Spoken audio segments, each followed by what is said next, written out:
Welcome, Mark. Thank you very much. Yeah, it's an honor to have you here in our show. Thank you very much. Very nice to be here. Now you are a big star, as I told the audience, and they know, of course. How did you start? I remember I was maybe so big, and I saw a picture in a little magazine, and I said, "Dad, you know, I want one of those." Yeah. And then I had to wait for about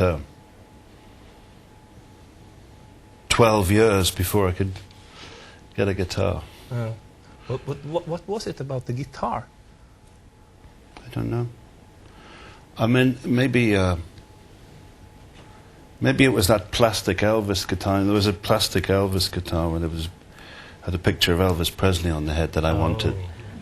Were you a fan of Elvis Presley? Yeah, I'm not sure. I tried to do Elvis smiles when Did you? I was a little boy. Yeah. I had my collar up like this. And there's a school photograph of me looking all deformed.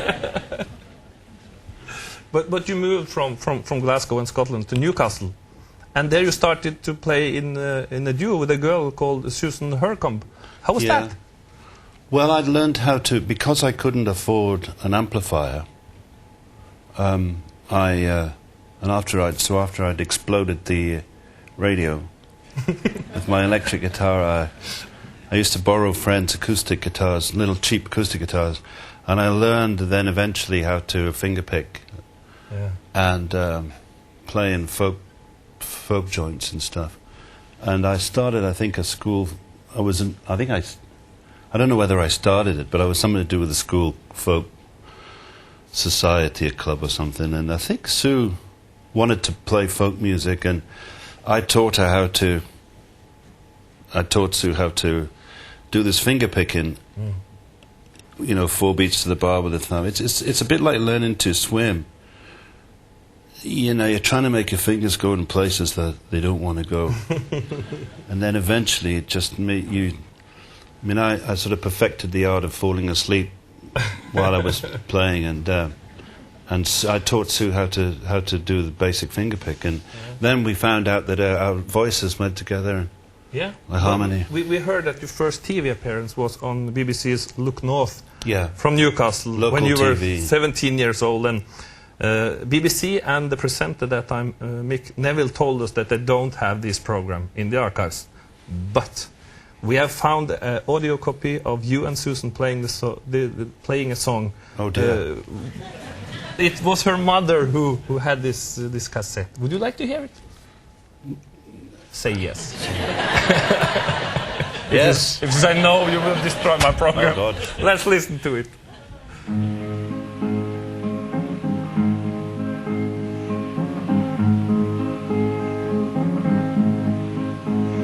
I'm going where them chilly winds don't blow. See that old K guitar there? That's so cheap.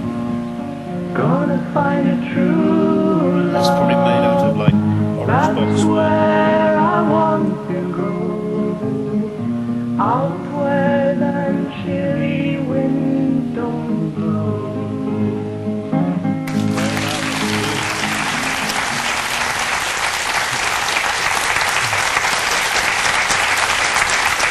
Yeah, you were talking about the guitar. Yeah, that guitar there was a K guitar. They're made out of orange boxes. Or Orange boxes. something like that. I mean, I borrowed that from a friend. It was just worth nothing. I think when you get used to playing guitars as bad as that, you can play anything, you know. Is it nice memories? Yeah, it's lovely to see that, really. As you know, Susan unfortunately died 11 years ago, but when her mother, Mary, heard that you were going to be in my program tonight, she asked if she could send you some words. So we have it here on video. It's a hello to you from Mary Hercombe. Hello, Mark. Although it's been 35 years since I last talked to you, it's really very nice to be able to talk to you again. I remember very well the years when you and Susan used to play together and how much it meant to her to be playing guitar with you, Mark. And I'm sure if she were here, she would be very thrilled for you. I hope that if ever you're passing my way and when you're in Newcastle, you'll pop in. I will. There's always a cup of tea for you, Oh, and no. I'd be delighted to see you. All the best on this your very special night. Good luck to you, Mark. Bye.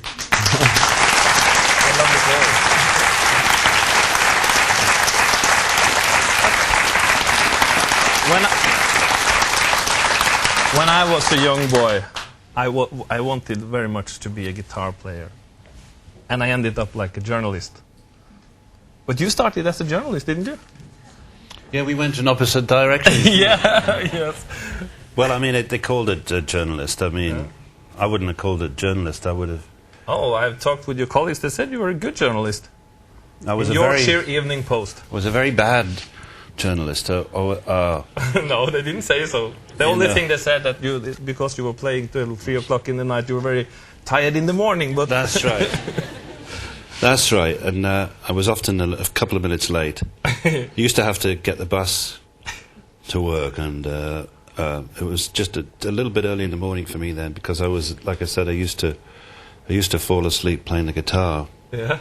You'd start off in a chair, and then as you got more tired, you'd slide down onto the floor. Very often I'd wake up in the morning, underneath the guitar. And if you had a drink or something on the side, sometimes that woke you up if you knocked it over when you were on the way down. But actually, that's how I met John Ilsley from the band. In this flat, I was specialising in falling asleep, and he was specialising in staying out all night at that time. And he came in the morning, and he's a very big guy, and he's up vertical, and I'm very horizontal. That's how we met, making this L shape. But I heard you suddenly you made up your mind. You wanted to be an artist instead, and I heard that editor Jeff Hemingway said in your leaving party that he was very sorry that you left them, but he was quite sure that you would earn more money as a reporter in the Post than you would do like a musician. Well, I mean, What a visionary man! Well, I mean, I never set out to do anything for money. I play for money. That's the whole thing about it. I mean, it's just been a byproduct of doing what I love. I've never sat down to write a hit. I never sat down to write a single. I never sat down to write an album. I just sit down and write a song, and if it doesn't work, I don't panic. I just go on to another song. Okay. And then if I get a few songs together, I think, well, maybe I ought to go make a record.